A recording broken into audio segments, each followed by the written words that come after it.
When criminals pollute the purity of sports by manipulating competition, it doesn't just imperil the integrity of sports betting markets, it imperils the integrity of sport itself. He's accused of being the ringleader of a massive point-shaving scheme that's turned college basketball upside down. But before that, Shane Hennen was a pool hustler, a petty gambling fixer and suspected drug dealer on the streets of Pittsburgh. KDKA investigator Andy Sheehan traces the past of a man now known as Sugar Shane and how his troubled life here pointed to his future downfall.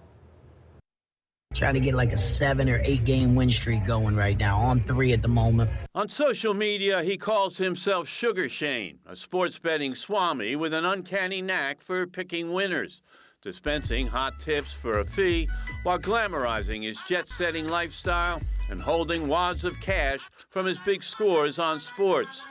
But now federal prosecutors say former Pittsburgher Shane Hennen is the fixer behind the biggest point-shaving scandal in history, accused of bribing 39 college players, corrupting 17 programs, and fixing or trying to fix 29 games to enrich himself and other gamblers. Mr. Hennen and these other leaders would bribe NCAA basketball players to the tune of $10,000 to $30,000 per game.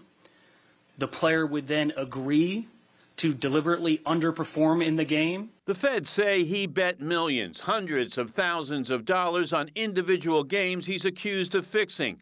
A history of cheating that can be traced back to his days here in Pittsburgh, where court records show he engaged in drug dealing, pool hustling, and other gambling schemes. He's a street hustler. That's what he is. A 2003 graduate of Washington High School in Washington County, in 2006, Pittsburgh police arrested him here at the Comfort Inn on Banksville Road, where he had booked 2 adjoining rooms. In one room, he ran a dice game. In the other, he used a magnetic device to flip the dice to favorable combinations, cheating the players he had recruited. Pleading guilty to conspiracy, the judge gave him 6 months probation. 3 years later, he got into a tussle outside of a Southside nightclub with a former Duquesne Duke basketball player who accused him of cheating on a gambling debt. The argument spilled out onto Wharton Street, where Hennen was accused of slicing the player's neck. The man survived, and Hennen pled guilty to aggravated assault and was sentenced to 18 to 36 months in prison. But prior to his sentencing, he was also arrested on possession with intent to deliver 500 grams of cocaine.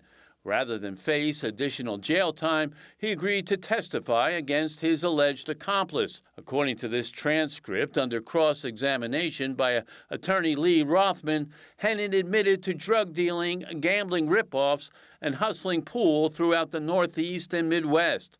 Rothman: you make a living out of cheating people out of things. Hennen: that's correct. Attorney Mike DeRiso, who represented Hennen in the assault case, says he's long been on the con. He could sell you swampland in the desert. After prison, Hennen moved to Las Vegas, where he haunted casinos as a professional gambler and established his online persona as Sugar Shane Wins, promising riches to those who pay for his picks. According to federal prosecutors, he moved to Philadelphia, where in 2022, he's accused of hatching the point-shaving scheme with 2 others. Before it spread to the colleges, they're accused of fixing games in the Chinese Basketball Association, where they celebrated their early success. The scheme proved lucrative. Mr. Hennen, we allege, texted a Confederate that the only things certain in life were, quote, death, taxes, and Chinese basketball. Well, quite a con man and a career con man he is, and finds himself in the center of one of the biggest sports scandals of all time. Well, we'll certainly be watching as the case plays out. Andy, thank you.